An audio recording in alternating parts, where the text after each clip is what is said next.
The epic pioneer journey of the Latter-day Saints began on the banks of the Mississippi River.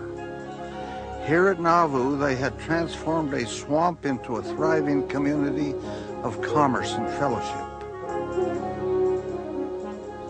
But Nauvoo was not to be a final home, merely a brief rest for a season.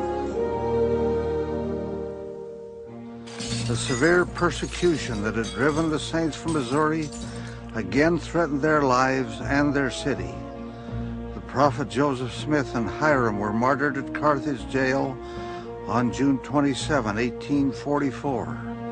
Life in Nauvoo was drawing to a close. Sunday, February 1, 1846, the Saints worshiped together in the city of Joseph.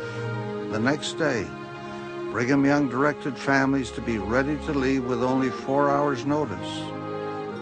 In the bone-chilling cold of that bitter winter, the exodus began.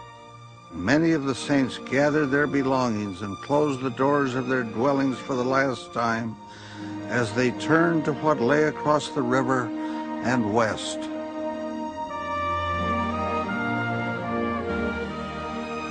Leaving Nauvoo was a remarkable act of faith.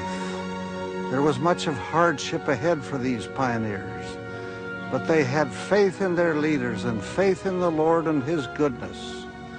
Faith that He would once again lead His people to the promised land. Faith that they would not falter or fall. So they walked out into a wilderness, their journey marked by faith in every footstep.